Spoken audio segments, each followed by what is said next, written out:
Assalamualaikum warahmatullahi taala wabarakatuh. Saya Hanan Aina binti Lavli. Dan saya Siti Syarah Haiti binti Abu Hanifah. Kami daripada Grup 8 akan membentangkan tentang Authentic Leadership. Ini merupakan senarai ahli bagi kumpulan 8 yang terdiri daripada 9 orang ahli.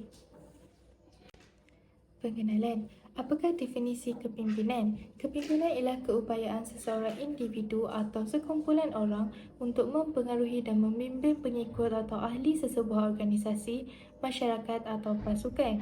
Kepimpinan selalunya merupakan sifat yang terikat dengan gelaran atau kedudukan seseorang dalam hierarki. Apakah yang dimaksudkan dengan kepimpinan autentik? Ringkasnya, kepimpinan autentik ialah keaslian. Ini bermakna anda benar dengan kepribadian, nilai dan semangat anda sendiri, tanpa mengira tekanan yang anda hadapi untuk bertindak sebaliknya. Anda jujur dengan diri sendiri dan orang lain, dan anda bertanggungjawab atas kesilapan anda. Nilai, cita-cita dan tindakan anda adalah sejajar.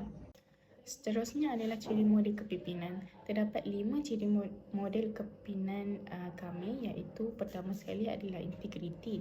Pemimpin yang sahih, terbuka dan tulus. Mereka bersedia untuk berkongsi sebarang maklumat dan mereka tidak takut untuk mengakui ketika mereka melakukan kesalahan.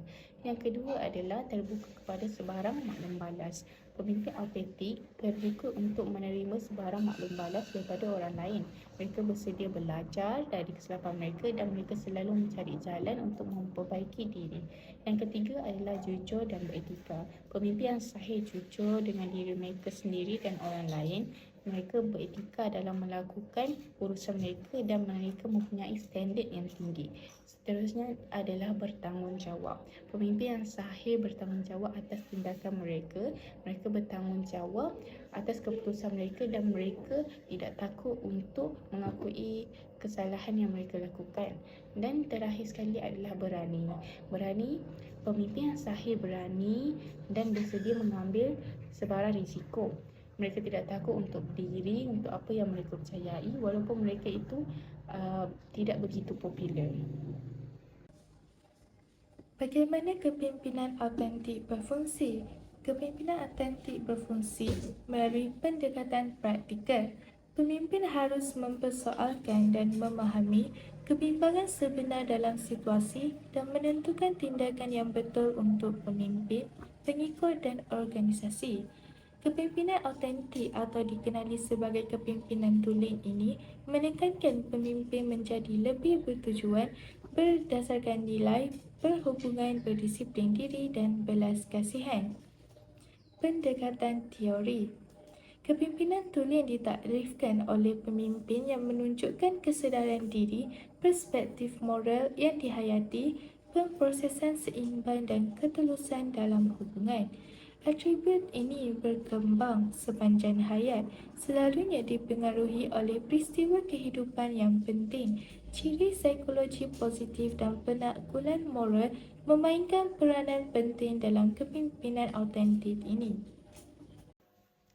Kelebihan kepimpinan autentik adalah 1. Kepercayaan dan kredibiliti. Pemimpin autentik dilihat sebagai boleh dipercayai dan tulen, yang boleh memupuk kepercayaan di kalangan pengikut mereka.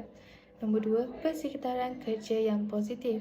Pemimpin tulen sering mewujudkan persekitaran kerja yang positif dan terbuka. Ia menggalakkan komunikasi terbuka dan inovasi. Ketiga, penlibatan pekerja. Pemimpin yang tulen atau pemimpin autentik boleh meningkatkan penlibatan pekerja dengan menghubungkan pada tahap peribadi dan menyelaraskan nilai dengan organisasi.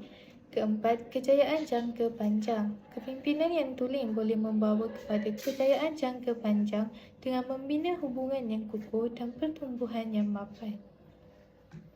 Seterusnya adalah kelemahan. Jadi di sini terdapat 4 kelemahan bagi kepimpinan autentik, iaitu pertama sekali adalah subjektiviti.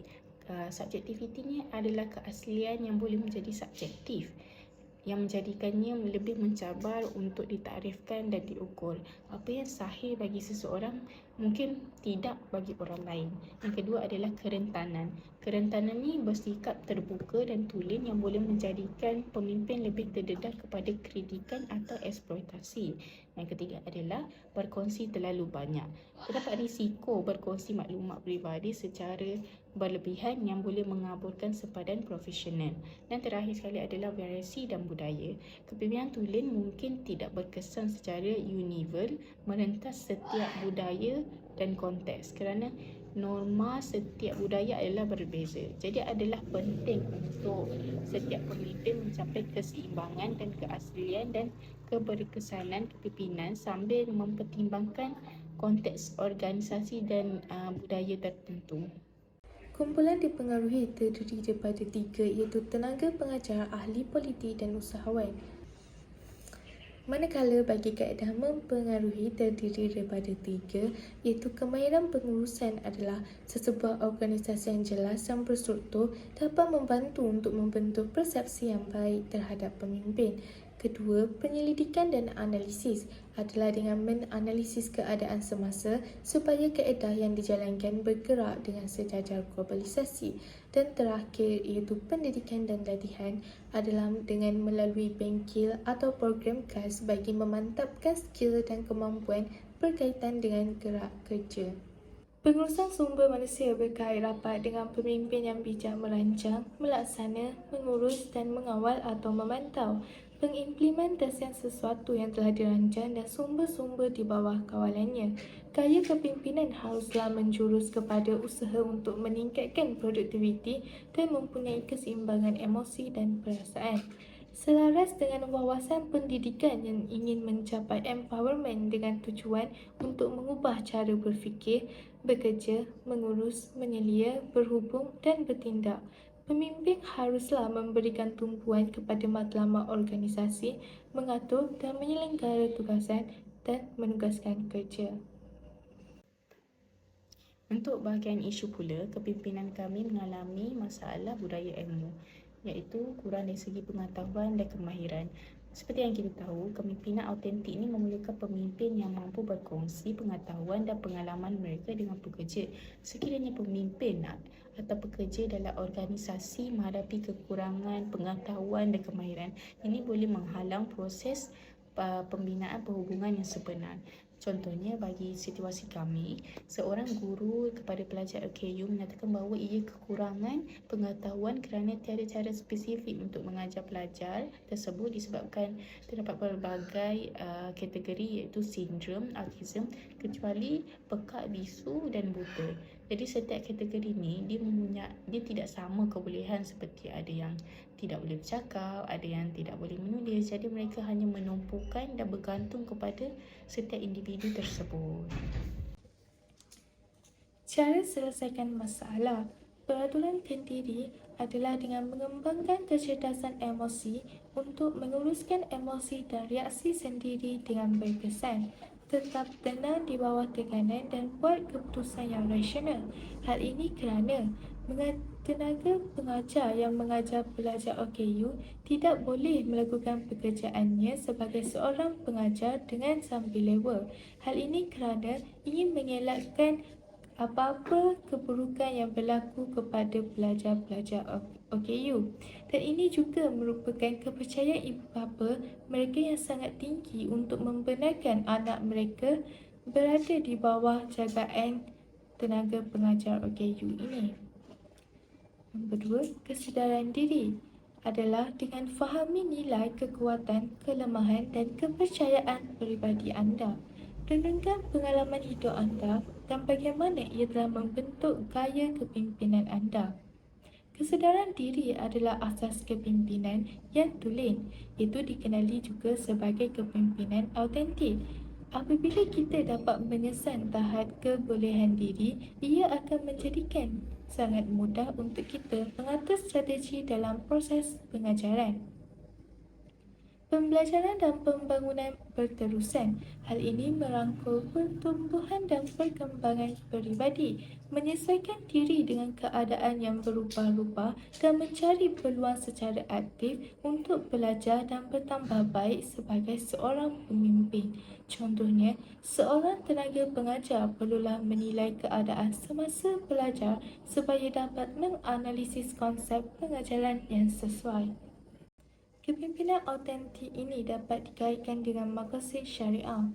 Hifz al-Nafs, pemimpin autentik yang mencari pengetahuan dan kemahiran yang diperlukan untuk membimbing dan membantu mencapai potensi mereka adalah contoh pemimpin yang memelihara diri mereka dan orang lain dalam sesebuah organisasi. Tetapi, jika pemimpin tidak berusaha untuk meningkatkan pengetahuan mereka, ia mungkin mengabaikan pemeliharaan diri seorang pemimpin.